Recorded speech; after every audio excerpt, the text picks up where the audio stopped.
the other team is so scared of being cemented with the bottom. That's what happens in the league. We have an ultra favorite, ultra outsider KT Hearthstone squad in the audience. So hello to Zixo, Surrender, and Hoy, who are joining us live at LOL Park. Here's the KT lineup: Smeb, BDD, Zenit, and Snowflower.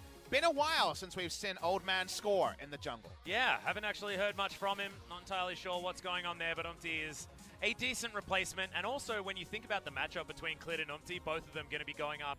Yeah, exactly right. So the cleanse is already there on Faker, and you would have expected teleport. Decides the story. However, you look on the side of KT and you say, Sivir, Vladimir, I don't even need to see the other three champions. You guys are going to win late game, so very much going to be about roaming with Zilean and kind of doing an impression of what we thought we'd get out of the Aurelion Soul 2 games in a row from Gen G. I think this needs to be hitting the Rift hard and fast and maybe even loose to try to get out there. You're very able to turret dive when Zilean can just revive you, and any turret dive is worth taking. Exactly. Plus, Clid's going to be able to get to level 6 much faster, because what else does Zilean do? He randomly gives you jungle a whole bunch of experience. So he's going to be able to get a few of those procs to try and get himself around a nerfed jungle experience a little bit better. I'll take your word for it. I'm not a big fan of the jungler showing himself in mid, but let's... It's actually something that Teddy will be able to utilize very well with the Hail of Blades. Yeah, nice point there. More jumps. Yeah. In the early game than you would usually expect. The flat attack speed being over 100% at level 1 onwards. Pretty crazy. He's going for a turret dive. Yeah, Clit's going to come down here as Zenit's going to get taunted. That's the Winds of War, and that's the Lee Sin grabbing first blood. We have started very early in this telecom war. Before 3 minutes, first blood going over to Clit. And you're going to be oh so sure to put... Well, actually, that could actually be a huge deal, as Marta's going to go down very, very low, as we see in this replay. This is really well calculated, because remember, turret die is less forgiving on the 2019 patch. Turrets now do ultra damage. It is a set piece play. It is well enacted. It's a very kind of reviewers till individual choice that's being made by Ted. Yeah, I don't mind it, especially with the nerf to how much it does now, as Faker's going to get his ult off. Chrono Shift is going to be there.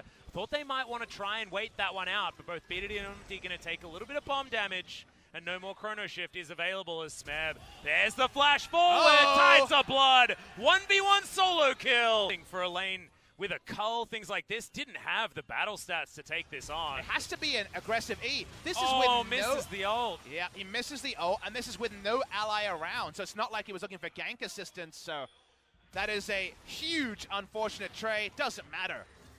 With the double scaling choice and no jungle backup, he looks for an outplay. Speaking of outplays. Yep, it's going to be the kick onto BDD. No ultimate there as the Claw of Doom comes in. They just don't have the options as Umti smacks down on the Zilean. Marta wanting to find it, baits out the flash with the stopwatch. It might still be enough to grab the Jarvan here as BDD wants to get some of his buttons back. Circle of Frost a little bit too late, but here comes Smeb. Can he get in here? Marta, his former teammate, is standing between, but now doesn't have the Aftershock available. Burning down with the Ignite, the bot from Snowflower. It's enough to grab the kill for Smeb. And it is a slogfest. The Callister a little bit more. No way that he could actually get up for this skirmish. Do notice, as far as we are aware, Chrono Shift is available. We're watching the replay here. Vega just doesn't expect to die to the Electrocute proc. He's half a second too late on the self-ult. And from there, it just falls into place. Vladimir is closer to the fight than Urgot if you look at the minimap. It was actually a visual bug. There was no Chrono Shift available. Okay, that's important to know. Yeah, we get the confirmation there, so that's a timing issue there. Yeah. Just working against Faker. Thanks for that observer mode. That's Smeb a little bit ironic, isn't it, really? Yeah, Smeb can clean it up. Ends up being stood on the side of the Callister. Top side, will he play this one better? Oh, well, we got Hemoplague coming in here. He's holding onto the pool, is Smeb. As Hemoplague's already done. Okay, Smeb, can he actually get to it? Crimson Rush back available just then. And now BDD's going to come in with the Claw. Ultimate was available for BDD, but Khan just going to not be able to do anything.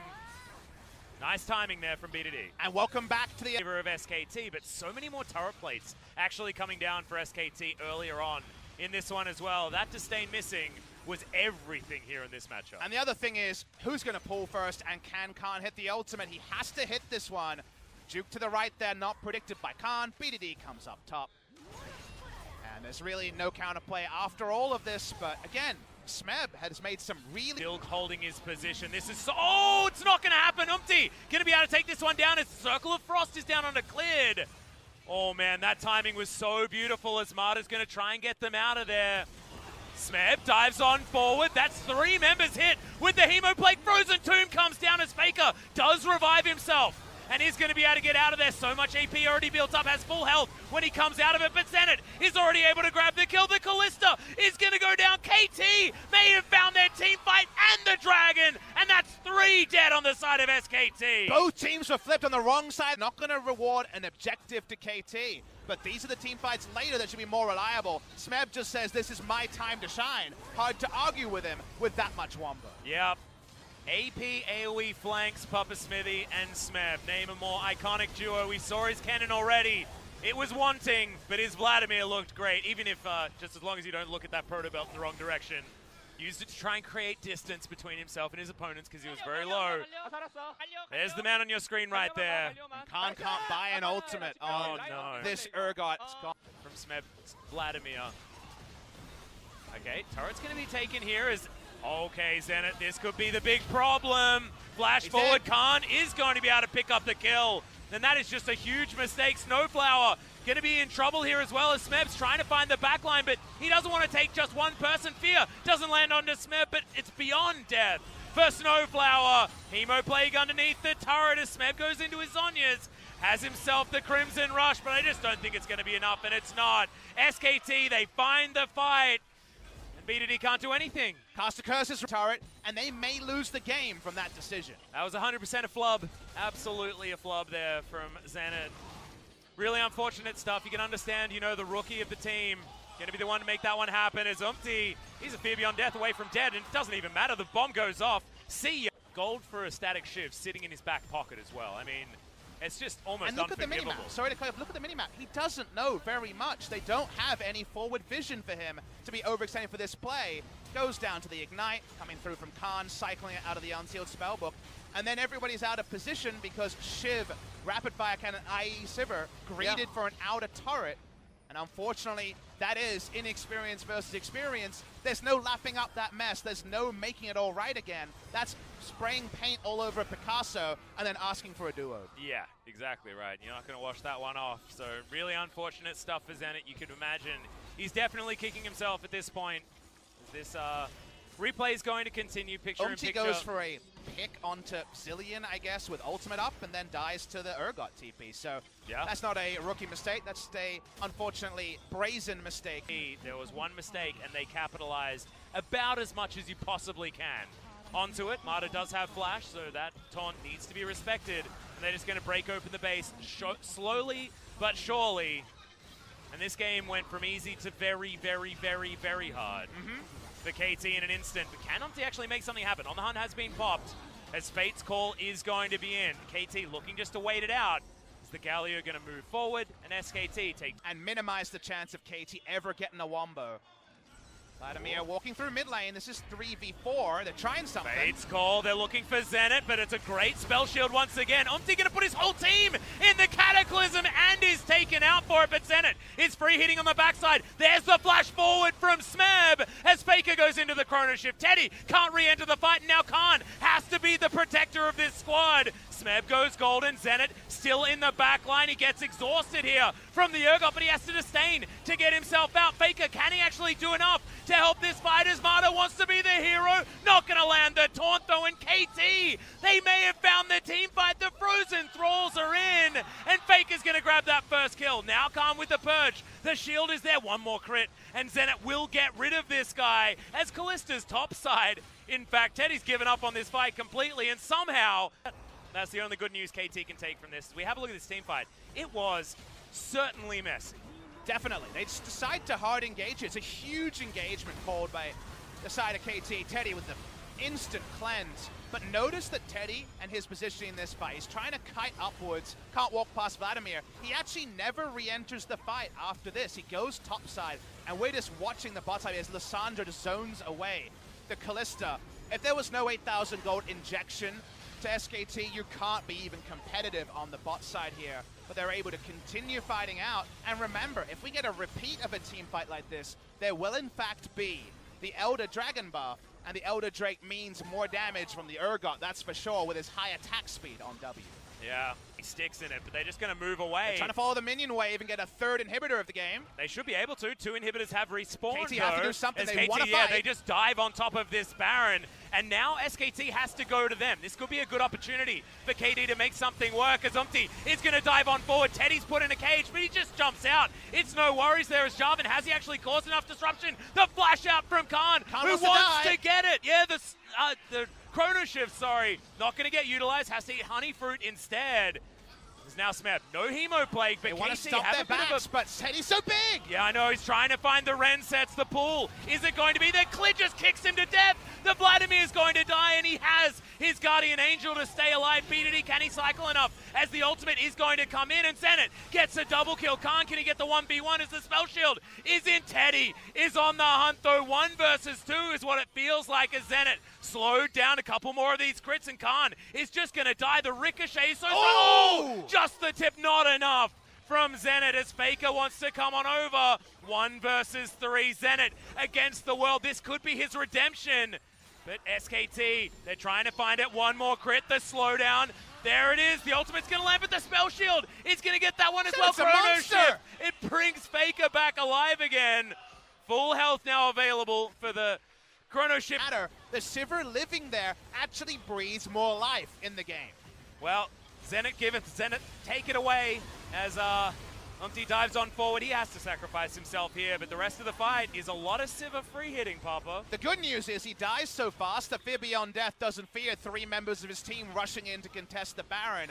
Urgot just wants to die. Unfortunately, the suicide note is rejected by KT Rolster, and from here, Teddy plays this perfectly. We know his Kalista is otherworldly. As the fight goes on, SKT, try as they might, don't have a team comp to make these team fights as easy as the gold lead should suggest, and Zenit just will not roll over after his earlier mistake. Yeah, gets a whole bunch of movement speed from the Mercurial Scimitar there as well, so able to create a lot of distance, and then Khan realizes he can't do anything. As picture-in-picture, we saw it starting up here as Khan taking so much damage even through the Gargoyle Stoneplate and BDD. Great position now for a potential flank. Has the Claw. Back off cooldown very soon. Consider that Smebs flashes back up, and he still can rewrite history and bring back what looked like a lost game for KT Rolster with the Rydell. KT keeps saying, come to us, please. We want to fight. This gets the honest 5v5 that seemed impossible 5 minutes ago. Well, SKT, they've got Khan making their way forward. The Baron, once again, extraordinarily low. Oh! Ulti might just be... Oh, there we go, finally! We get Faker before the Chrono Shift. Feels like a 2-for-1 special, as he can normally take someone back up again. And 1 minute on the death timer, KT, 4 versus 5. But Umti's extraordinarily low. Can SKT get a steal? Clid wants to make the historic play, but it's not going to happen. It's BDD that locks it down, but Clid can't even get into the pit. And Faker, he does not have QSS. We got a very extended replay. Let's see if BDD is ever envisioned. The answer is no. Oh, he considers going out, but because the control ward is down, he has no idea on Fish. Because he could throw the claw out, he could throw whatever buttons he wanted, and then leave instantly. But how many players just take the claw? Because I started a claw, I'm going out. The flash was so big. Speaking of flashes. Yes, Snowflower might need to use his as Fear Beyond Death comes in. Not going to get any fears. But KT now lose one of their Baron buffs, and this is going to put a blocker on the situation as Umti, in trouble. He was baiting for BDD, but may have just baited his entire team as now Zenit comes on over with some auto attacks, and the Q, thankfully, is not going to land from Clid. Marta get hit by the Hemo Plague, but it's not actually going to do a lot of damage there to Teddy. On the hunt, now on cooldown as well. Very hard to disengage, even with Sivir ultimate against Zilean at this point with all the CDR. BDD so desperately trying to get in there, can't get onto Faker, who just speeds himself up, and that's 2 Elders onto SKT. BDD might actually have to use his own ultimate on himself, and he does. Doesn't get any value out of it at all, and the Zhonya's now has to be used immediately afterwards. Lissandra goes down for basically free as Umti dives on forward. Zenit gets 1 kill onto Khan, though. Can he get any more done as the Frozen Thralls are so strong? Smeb's still alive. Sivir and Vladimir marching towards the SKT base. 7-minute game was a Freaka versus Jinner. It wasn't necessarily because of high-level play like this. Remember, Teddy has double Elder, double Infernal, and a pretty defensive build. Watch his contribution here because Vladimir Sivir. There's AoE damage up the wazoo. He tries to come in from the side to make something of the engage from SKT, and he gets a couple of autos on Snowflower. and then he gets first cast, then auto, and he can never fight again. Unfortunately, that's just Kalista after the Vladimir and Sivir are confirmed. Andre to join on, but doesn't end up leading to anything. Oh, speaking of flanks, Zenit's spell shield is on cooldown. Fate's Call comes in. Teddy wants to jump on top of Smeb, but he gets the pull off in time. Does have the Zhonya's, uses it immediately. Mata taking a lot of damage, but Smeb is able to get out. Chrono Shift on Mata there as well. He is going to get himself back alive again. Clid is battling BDD. Claw does come out, has the Q available once more, but Clid gets the solo kill in the back line. What is it about these massively long games? And without Faker on the Kha'Zix versus Kassadin, they're going on to Smeb. Oh no, he's going to dive on forward. Doesn't have the Zhonya's, doesn't have many hopes, as the Hemo Plague is going to give him a whole bunch of health back, so thankfully... Sivir is used at trying to contest the Baron. It's at 7,000. Yeah, well, they don't have the Elder anymore, and remember, this is a Kalista squad. They've got the Rend available, and Zenit not actually getting any autos in here. Immediately, he's going to get that cleanses. The Baron is now on SKT. Zenit gets locked down and destroyed. Khan grabs that kill, and at 50 minutes, SKT will secure the game unless Smeb can do anything about it. A game that had everything is defined by Lee Sin and Clid catching BDD on a flank. Now with the numbers advantage and the Baron buff, the game will end. Congratulations, SKT. What a roller coaster. That was incredible. KT put up such an incredible fight, and we almost forgot Zenit's mistake because of how well he played a couple of those team fights in a row to try and bring it back. That is huge from the rookie player on the KT side. And I'm just excited that we've got ourselves a telecom war that we can be excited about. And I'm also super glad that it's a best of 3 and KT have an opportunity to fight back. A lot of damage. 1,000 damage. Remember, Hemo Plague helping out for some of those ricochet crits. Telecom war, and we'll be back after a short break for game 2. Finally find it. And it's not enough to get them over the line. BDD plays some beautiful team fights until the very end where he's completely denied any access into the final one, and Zenit makes probably one of the... As there is the swap. So KT, they're actually going to fool them as well. SKT trying to go for it, but no one was fooled. Come on, Lissandra was always going to Faker. And the Silas is going into the visit to try to ape what we saw, the good work in series number 1 from Chovy. SKT with a very, very SKT draft. I never skip a chance to be excited about Teddy on the Kalista, a very good player on this. And he doesn't have that pesky Vladimir to have to respect on the enemy team. This should be a lot more front to back of a team fight comp for him to fight against. Smeb is going to be on the Victor after all, but we are still in the spot where we are skeptical of Silas lock-ins. Can BDD make us a believer after being a bit down following being oh so consequential for the overall defeat of KT in game number 1? Yeah, we'll see whether he can pick himself back up again. You saw when he sat back down still with a lot of emotion in his face. BDD still very young, but still so seasoned.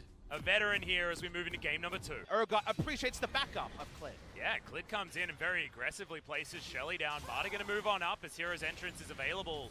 And he's going to throw it in, immediately coming down. Smeb, not a lot of options right here. As Fake is going to invest the ult because they know there's just no response. Shelly moving on through, and they've just got more people here. Snowflower wanting to find the flank, and can KT actually get underneath this turret is the question. As the face check comes through, Snowflower does try to set this one up. Will get the trample proc as BDD flashes to get the ultimate and will grab the first kill for KT onto the Kalista and Zenit. Hero's entrance back off cooldown, but let's have a look at this play once again. I love how Faker plays this, because remember, they're going to get the turret at minimum, so what do you use? Well, if you're guaranteed to kill, you just min-max every pixel CC, and I think Smeb, old man, hobbles away on the Victor and understands he's dead one way or the other. This was a nice move. Teddy, I'm not sure if he's skilled W at this point. Remember, he had it pretty late in the previous game. Face checks and dies.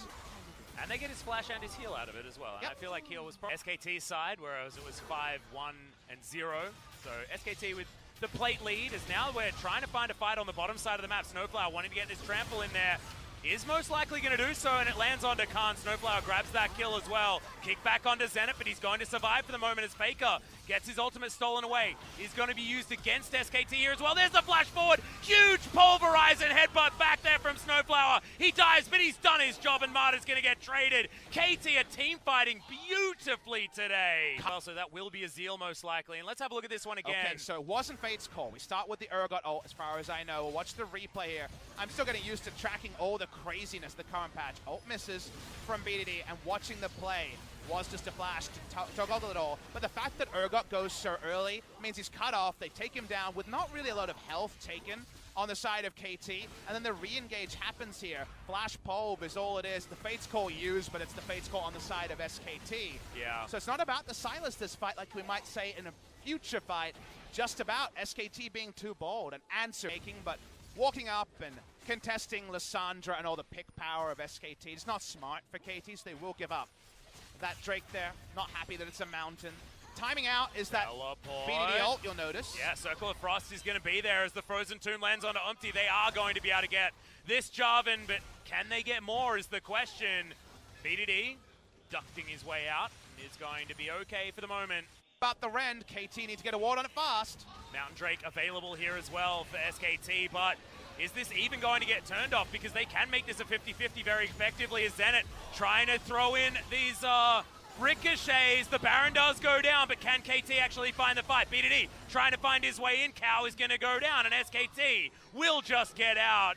KT floundering around the Baron. That last team fight looked really great from KT Rolster, but this play into the next, and it's just not a lot of options here. It's just too much lockdown. Faker just wanders next to the J4, and Khan's there for backup, meaning that Sylas can't offer anything, and Faker even waiting a little bit longer to get the rest of his team into position around this Baron. Really nicely played. The lust for turrets has really cost KT. In this series, going to have to be a bigger VOD review point. Clearly, we watched the replay, pretty straightforward. They've got Rend. The smite is coming up right at the on the minions is insane. They're looking for the catch on Umpty. Yeah, he is going to dive on forward, but no, immediately taken down extraordinarily low into the stopwatch. Should be okay for the moment, but Zenit finishes him off. Now the Fate's Call is BDD. Dives on forward, trying to get the abscond down. There's the double knock-up as Snowflower survives for so damn long. And SKT are taken down. Teddy able to get out. Khan as well. Bailout, mostly from Clid. Yeah, really nicely done. And Umpty actually catching onto Clid and doing a bit of extra damage there despite not getting the knock-up was really beautiful. And Zenit flashes at the right time. Is Clid getting predictable is the question, because even after everything goes wrong, he gets a stunning kick to knock out Zenit and get the knock-up, but BDD comes in the nick of time. And Khan lands the ultimate this time, but on a full health target, he's going to be fine. But you just... So he can get out of the way of a lot of things, as Faker's ultimate is going to be a big one. Headbutt Pulve lands onto Marta. They want to try and get him away from this one as he uses the Fate's Call. Gets back around, though. Kick back onto Umpty. He's in trouble, and there's no way for KT to respond, so that is just a free pick-off onto the jungler of KT Rolster. They're looking for a flank Hex Splash over the wall. Yeah, BDD does have a kickback opportunity as, yeah, they're just going to get a free one onto the Galio. It's backwards and forwards here, but top side of the map, Khan is saying, well, you can kill my support as many times as you want. I'm going to take down your base, and he does so. Big degree of risk. Yeah, Claw comes in, Faker slows down Snowflower. It's a kickback still onto BDD, does use it, throws it into the Kalista, but she is going to be okay. You need to lock her down, and it's not happening this time. Fear Beyond Death cuts him up into mincemeat. The Alistar not going to be helping this fight for much longer as KT. 40 seconds to go until that Baron is back up again. But let's have a look at this fight one more time. It's chaos almost everywhere, and Umpty wants to get this pick up onto Clid, but then Faker zones three people. Who's picking who? It's like he was caught picking his nose, basically, on the top side there. It's caught by SKT having more numbers than KT. Unable to back him up, and then Snowflower says, I would like to know about the Mountain Drake, but you just don't have the map control from the early parts of this game to make that work, and it's the sort of draft that SKT loves to play. There's priority drafts, a nice priority. Take him down. Fear Beyond Death does the rest, and they get 2 exit kills and the Mountain Drake. Not going to be around for very long. As Marta, Hero's Entrance is now available here for BDD. Can dive on forward. We will be able to get a knock-up as cleared. Flashes over, flashes out again as trying to get in there. Faker with the ultimate down should guarantee this one as Khan gets the kill onto the cow. Baron goes down. SKT, have some cake, eat it too, have some more, as this is a disgusting battle in favor of SKT. We're looking towards a 2-0 telecom war as KT just fall apart. You're still living in SKT's world at 27 minutes. No Sivir is going to be enough for this game. She stands up. Nice spell shield from Zenit. Really nice, but he doesn't have another one. He does have a QSS though, so he will be able to get out of the way as Faker has to use his Zhonya's to stop the turret from killing him. Doesn't die fast enough as there's the back, and Cleared is going to stop it. Bottom side of the map as Kingslayer actually helping out there as this battle is continuing picture in picture. Zenit not going to survive for much longer though, and Mata, he's not going to die to the turret either. This battle is ridiculously long as BDD versus Cleared seems to be the story, and Cleared says, I had your number game 1, I got it game 2. Seems like Cleared's just destined to be a match winner. They're trying to stop the end. Yeah, going to go golden. Snowflower underneath the turret, but doesn't have a lot of damage, can't get rid of minions. And Teddy wants to get rid of lives on the side of KT. Smeb comes in, he can help kill some of these minions. Once again, going to be fighting against Clid and losing. Oh, I just wanted to see this hero's entrance work out, but Snowflower gets routed. Can't get himself into the pit. What I want to draw your attention to is that gets in the pit. If you watch this Smite battle, he gets into the pit after all. You don't think he's going to, but he gets in there. He smites as he's being disengaged. A good kick there. Baron at 400 health, but of course that was after the early smite. So he does get in the pit, which you could argue that's what the hero's entrance was for. Ends up being void. It was a bad scenario as we could call. Snowflower has flash as well, so a lot of shenanigans can happen, but do they have the damage behind it, even with Sivir pretty damn fine? Yep. So Snowflower looking for his opportunity. SKT just probably not wanting to stack on top of each other because they know that elsewhere the damage is being done. There's the headbutt pulp to land onto Clid. Flashes forward there from He's down to his Guardian Angel, and the kickback is on Snowflower with an ultimate, but Faker dives into the backline. Zenit, does he have enough? The spell shields are going to be utilized. Massive knock-up with the Fates Call, the Pulverize to land on top, and Zenit is still alive. It's a triple for Faker though as Mata wants to find more. Smeb's going to go down. Is that the Penta? No, it's stolen from Mata, as Faker will be the man to finish off SKT and 2-0 the Telecom War. A Faker quadra kill to close the Telecom War. SKT, damn do they have to fight for it, but 30 minutes in, 2-0. The scoreline does not do it fully justice. An awesome series, a fun one. Tipsy-turvy, up and down, but SKT exit 2-0. And your Lissandra, who got a quadra kill at the end, did 5,500 damage. Whoops. Yeah, that's a whoopsie. That is a whoopsie. Even Victor in one. Than not, as Faker picks it up, quadra kill is going to get him over the line, and his Lissandra engages. His Lissandra control certainly did look good. I thought he had a really good game, so I think it's fine that Faker picks him up. The roam up top lane where he just threaded all those spells onto Smeb. And then from there, just hit the map well. He was the playmaking Lissandra we know he could be. Took down the enemy team, and guess what? It's the mathematical equation that everyone in Casper Cup knew. If you add Lissandra plus Urgot, eventual grand final. Exactly right, and we're going to see from Sandbox tomorrow. But for tonight, that is all from us. See you tomorrow.